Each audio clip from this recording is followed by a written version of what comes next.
Quelles sont tes racines et tes fondations? Mes racines. Mes racines. Bon, mes racines sanguines, nous dirons. Mes grands-parents, côté maternel, mes arrières du moins, grands-parents du côté maternel étaient corses. Mon arrière-grand-père était dans le génie, mon arrière-grand-mère ne savait ni lire ni écrire, et du jour au lendemain, mon arrière-grand-père, parce qu'il était dans le génie dans l'armée, a été amené à faire le tour du monde avec les moyens de l'époque, hein. Et c'est comme ça que mon arrière-grand-mère, à chaque fois qu'ils allaient dans un port, faisait un enfant. Elle en a perdu deux d'ailleurs lors des voyages qu'elle faisait. Elle a appris à lire, elle a appris à écrire. Ils ont vécu une vie absolument difficile, mais enrichissante. Voilà. Et peut-être que ça me vient de là, ce goût de l'aventure, des voyages. Bon. Et puis, ce tempérament corse, cette espèce de fierté corse. Ok, il y en a beaucoup qui critiquent les Corses, hein, ok, mais je peux pas m'empêcher lorsqu'on critique les Corses de dire, eh oh, d'abord moi aussi j'ai du sang corse. Ensuite, ça c'est du côté de arrière-grands-parents de ma mère. Enfin, mes arrière-grands-parents du côté de ma mère. Mes arrière-grands-parents du côté de mon père, c'est un peu plus compliqué. Il y a... Enfin, mon père est né en Tunisie.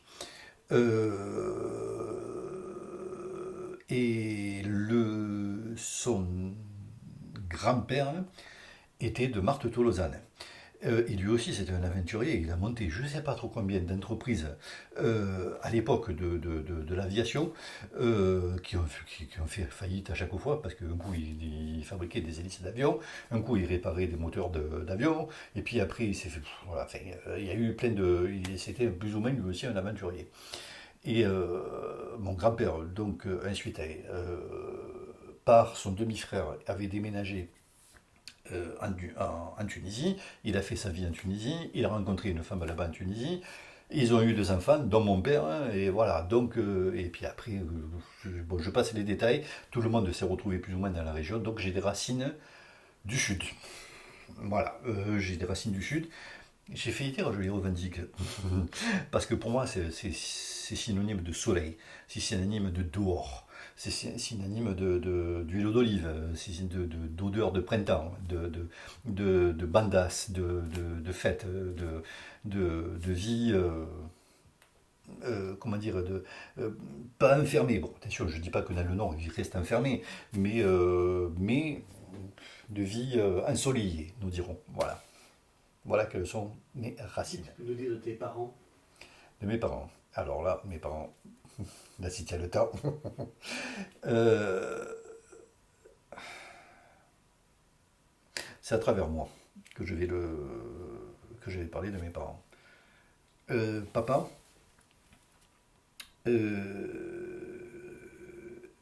a perdu sa maman, dans pardon, ma grand-mère biologique, alors qu'elle était enceinte de jumeaux en Tunisie. Et comme ça se faisait à l'époque, mon grand-père a cherché une autre femme, alors que papa n'était pas encore tout à fait adolescent, donc était en pleine construction. Ma tante, elle était plus jeune et donc l'a mieux vécu. Mais et mon grand-père, parce que c'était plus ou moins un mariage arrangé et parce qu'il fallait s'occuper aussi des enfants, n'a trouvé comme femme ça devient compliqué techniquement parlant, que la sœur de ma grand-mère maternelle. Bon, qui s'est mariée, ils n'ont pas eu d'autres enfants. Mon père l'a très mal vécu.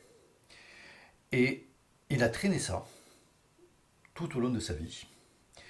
Et bon, il connaissait maman depuis tout petit, depuis tout jeune. Mais ensuite, bon, ils se sont mariés, ils ont eu trois enfants, nous sommes trois. Et il a mené sa vie, papa, de façon très autoritaire, nous dirons, et y compris vis-à-vis de maman. C'était lui le chef de famille qui divisait pour mieux régner, qui nous a fait nous disputer entre les trois frères,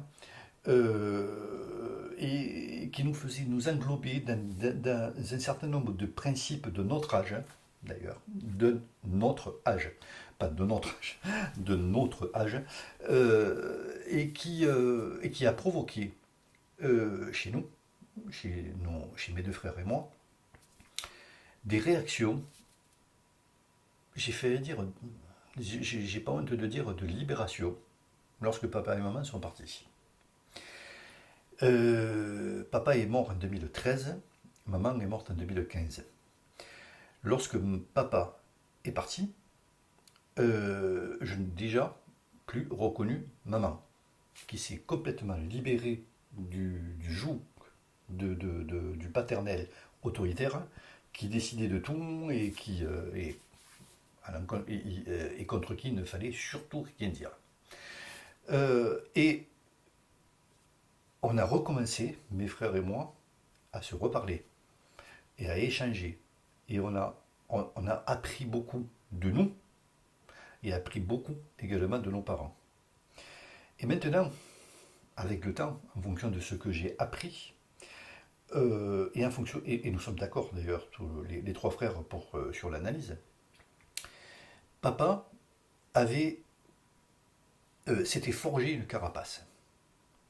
Papa était huissier à Metz, mais son plus grand rêve aurait été d'être architecte. Il dessinait très bien, il écrivait très bien. C'est lui qui m'a appris, quand j'étais petit, à aimer la nature. À chaque fois qu'on me promenait pour un pique-nique le dimanche, il me montrait les vers à soie, il me montrait les plantes, il me montrait comment dévier une rivière. Mais après, surtout, il fallait enlever ce qu'on avait artificiellement construit pour laisser la nature faire son œuvre. Je me faisais engueuler quand je laissais un bout de plastique par terre dans la nature. Par contre, il me disait la peau de banane, ne t'inquiète pas, il y aura un animal qui s'en occupera. Mais pas du tout rentrer à la maison, et il adorait la musique. Il m'a appris justement à aimer. Quand je dis la musique, c'est la musique dans son sens large. J'ai ma propre culture musicale, mais j'ai appris également de la culture musicale de papa, qui m'a appris du classique au jazz. À chaque fois et maintenant, pour ma part, lorsque on me demande ce que j'aime comme musique, je dis, ça va de AC/DC jusqu'aux 4 saisons de Vivaldi. Voilà. Après, je n'ai aucun a priori vis-à-vis de la musique. Mais tout ça, ça me vient, je pense, des gènes de papa, mais aussi de ce qu'il a pu m'apprendre.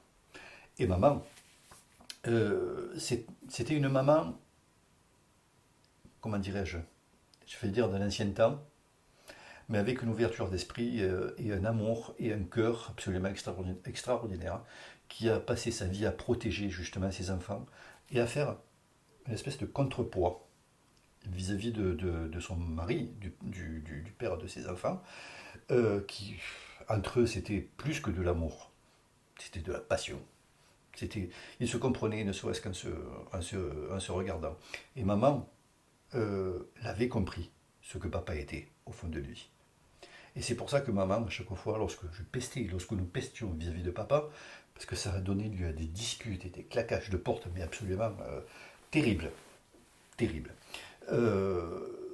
Et maman n'avait de cesse de temporiser, de nous calmer, de nous dire oui, mais non, mais papa n'est pas comme ça, calme-toi, t'inquiète pas, ça va s'arranger. Mais non, mais à chaque fois que papa parlait, écoute papa, il a raison, il faut faire comme ça. Voilà. Et ça, c'était son aspect ancien temps, nous dirons. Maman qui suivait évidemment ce que le paternel disait et faisait. Voilà. De ses parents, qu'est-ce que tu as appris de façon plus générale en fait? Je pense de l'ouverture d'esprit. Je pense de l'ouverture d'esprit. Et alors, par contre, je ne sais pas trop encore si c'est par réaction, cette ouverture d'esprit, ou si c'est parce que je l'ai acquis des gènes et de ce que papa et maman m'ont inculqué. Ça, je ne sais pas trop. Mais papa vouait une admiration C'était un véritable culte. D'ailleurs, il avait toutes les mémoires du général de Gaulle. Il avait des lettres du général de Gaulle, des médailles. À chaque fois à la télé qu'il était question de la guerre, ou qu'il était question de le général de Gaulle, presque il fallait se mettre à genoux et surtout écouter le général de Gaulle. Par réaction, maintenant, je ne peux plus souffrir le général de Gaulle. Tu as grandi à Metz. Oui, j'ai grandi à Metz, oui, tout à fait. Quel enfant tu étais? Réservé, timide. Très réservé, très timide. Un peu à l'écart. J'ai deux exemples. Un premier exemple d'un commentaire qu'on avait retrouvé sur un cahier d'écolier d'une maîtresse que j'avais, je ne sais plus si c'était un CE1, CE2, CM1, CM2, je ne sais pas, enfin par là. François travaille bien selon la planète sur laquelle il se trouve. Voilà. Et ça nous avait fait marrer avec maman, justement, lorsqu'on l'avait trouvé. Maman m'avait regardé en souriant, elle m'avait dit, ben voilà, c'est tout toi. Voilà, je suis toujours plus ou moins sur ma planète. Et deuxième exemple, comme ça se fait maintenant, il y a des repas de classe. Et le premier repas de classe auquel je suis allé, on s'était lâchés tous, on était contents de tous se retrouver. Et tous les copains que j'avais vus, effectivement, parce que je suis de la génération d'Hervé Andro, de Cathy Lengry, bon, enfin de la génération, on est plein là, justement, comme ça va être resté sur Metz. Elle me dit, oh là là là, mais François, mais qu'est-ce qu'il a changé? Mais qu'est-ce qu'il a changé? Lorsque j'étais enfant, je n'aurais jamais parlé comme je le fais maintenant. Je n'aurais jamais pu parler, sinon je serais passé par toutes les couleurs, et puis j'aurais bafouillé, voilà. Pour moi c'était je cherche le mot, c'était une torture hein, lorsque François au tableau. Ouf. Bon, ben voilà, je ne pouvais plus, j'avais cette boule là, il n'y avait plus un mot qui sortait, et voilà. Et je n'avais encore une fois, j'étais sur ma planète. Je ne languissais que de rentrer chez moi et selon la saison, de traverser des endroits où il y avait des amandiers. Ça commence à sentir bon les amandes. De voir les fleurs ou de voir les premières hirondelles au printemps. Ça sent bon la plage. Ça commence à sentir bon l'été. Et puis je partais dans ma chambre, je jouais avec mes petites autos, je regardais mes albums de Tintin. Voilà, j'attendais mes copains pour jouer à Zorro. Là, ouais, là c'est bon, là je m'éclate et je jouais avec mon chien. Voilà. Mais l'école, pour moi, je me régalais plus à donner des coups de pied dans les feuilles de platane que de jouer à faire la course, quoi. Voilà, être le plus fort. Et j'étais un enfant plutôt en retrait. Et je commençais, sans m'en rendre compte, déjà à observer un tout petit peu. Je ne me rendais pas compte que j'étais dans mon propre monde. Voilà. Quand tu étais enfant, tu vas jusqu'à l'adolescence, on va dire, quels étaient tes rêves? Voyager. Voyager, découvrir. Parce que les voyages peuvent se faire sans forcément aller très loin. Mais en tout cas, voyager, oui, découvrir, en tout cas. Découvrir, et mes rêves, c'était de devenir adulte très vite.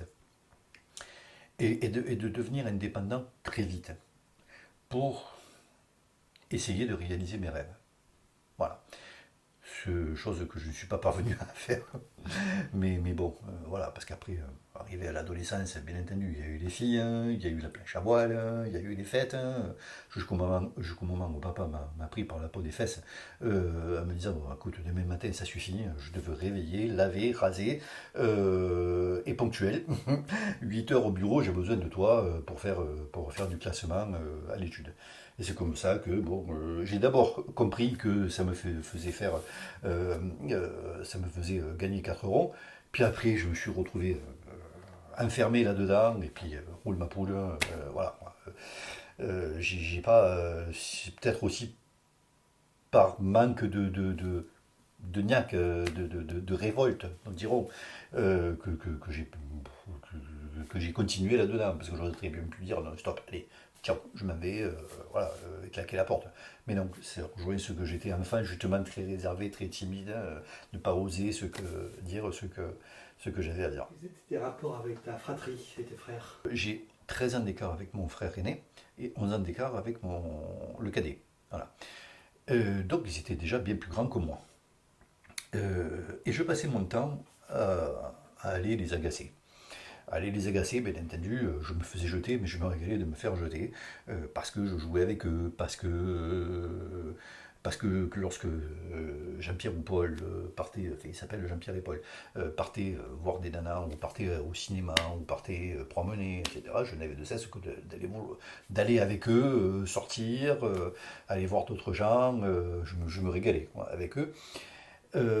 Jusqu'au moment où il y a eu cette cassure liée à la scolarité. Eux, ils ont commencé leur vie professionnelle alors que moi j'étais encore dans la scolarité. Et les rapports également avec le paternel qui ont fait que le cadet, lui, a déménagé aux États-Unis, il a passé 30 ans aux États-Unis à New York. L'autre, il a divorcé, mais alors c'est bien sûr, c'était la faute de papa et maman. Enfin, ça a été assez pesant, si tu veux. Et le fait est que je me suis quand même, il y a plein de choses dont je me rends compte, pardon, maintenant. Je me suis nourri de leur façon de voir les choses. Et ça m'a aidé à grandir. J'aime bien citer des exemples. Mon frère Paul, à l'époque, avait ces anciens magnétophones à bande sur lequel il avait enregistré le disque qu'on lui avait prêté de Pink Floyd, Dark Side of the Moon. Alors que j'étais gamin, proportionnellement,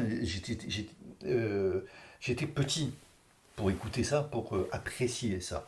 Moi qui écoutais du jazz et du classique avec papa, j'écoutais Michel Delpech, j'écoutais Michel Fugain, avec qui j'adore toujours. Michel Fugain, c'est l'état d'esprit dans lequel il est, les textes qu'il a chantés, c'est waouh. Enfin, j'étais dans ma variété. Papa, j'écoutais le jazz. Et puis je monte, et puis j'écoute ce truc-là. Instinctivement, j'ai écouté jusqu'à la fin. Je me suis dit, waouh, c'est quoi? Eh ben, c'est un groupe qui s'appelle Pink Floyd. Ben voilà, bon, ils ont fait d'autres albums, mais voilà, ils font ça, ils font ça, ils font ça. Je dis waouh quoi. Et petit à petit, c'est lui aussi qui m'a fait connaître Led Zepp, qui m'a fait connaître d'autres. Il y a ma belle-sœur, parce que à l'époque, il fréquentait aussi avec celui celle qui allait devenir sa femme, et avec qui il est parti aux États-Unis, qui avait un double album vinyle de Woodstock, avec toutes les principales chansons de Woodstock. C'est là que j'ai découvert Janis Joplin, Ten Years After. Là, les noms ne me viennent pas. Mais... Est-ce que tu sais pourquoi il y a une si grande écart d'âge entre tes deux premiers frères et toi? Alors, la légende dit que je suis l'accident. Bon.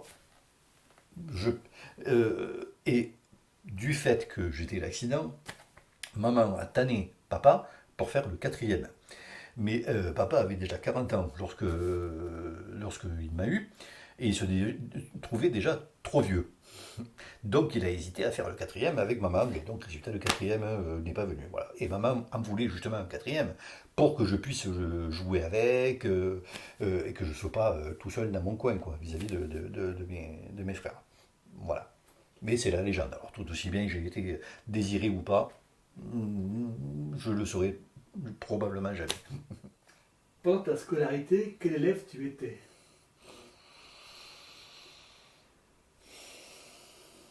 Bon dans les beaux jours, moyen dans les moyens jours, et mauvais quand j'ai vraiment pas envie. Voilà. Et puis, encore une fois, je pensais plus, je regardais plus les feuilles d'arbres qui tombaient et les premières hirondelles au printemps que les divisions et les multiplications. Voilà. Et puis, à un moment donné, ça a dégringolé quand au niveau de la préadolescence et l'adolescence, il y a les hormones qui ont commencé à chatouiller.